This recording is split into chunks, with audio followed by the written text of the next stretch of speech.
Welcome to part 2 of refinishing our hardwood floors. To catch you up, we just bought our first house and have been spending the last month renovating our 1940s home. One of the biggest projects I knew we had to tackle was the hardwood floors. After going through a pretty rough 16 hours of sanding the yellowish red stain off the floors, we officially have them down to the beautiful raw wood, and it's time to stain. I was so nervous to do this because I just really didn't want to mess it up, and if I did, we'd have to completely restart. I did so much research on best stains to lighten red oak, which is a total assumption of what kind of wood I think this is, so if anyone knows what kind of wood I have in my house, please let me know. I did a lot of samples, and almost all of them were coming out really orangey and pink, so I had a little freak out and overnighted a different stain. After a lot of headaches, I went with the Bona Nordic stain. The Bona brand is a professional brand, so it's not cheap, but I had heard amazing things about this stain. And the Nordic option is a whitewash stain, which was the look I'm going for. After we shop vacked and dusted the floors as best as we possibly could, we went in with the first coat of Bona Nordic stain.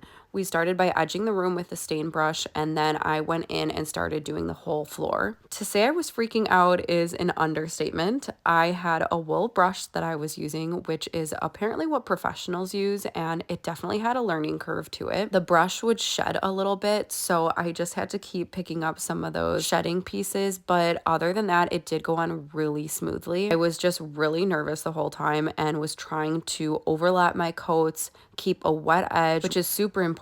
I went from room to room, working from the back of the house to the front, and throughout each room I could see dark splotchy spots coming to the surface and yellow spots in the family room. So I was getting really nervous because those were most likely areas that the drum sander didn't go over enough, and there honestly wasn't much I could do about it now. I let it dry and then went in the next morning with the second coat of Nordic Seal. I could still see those weird spots, but at this point there was no turning back unless I wanted to resand the entire house, and that was a hard pass. That late afternoon, we did the first top coat of Bona Traffic HD in matte. This is the top coat, and you have to shake it for 30 seconds and then pour in the hardener and shake it for about 30 to 45 seconds. I applied the first coat throughout the whole house, waited 4 hours, and then at 11 at night, we went over in our pajamas and we did the whole last coat. We let that top coat sit for the recommended 3 days, and the floors looked beautiful after. I am still in shock that we got these floors down to such a light tone,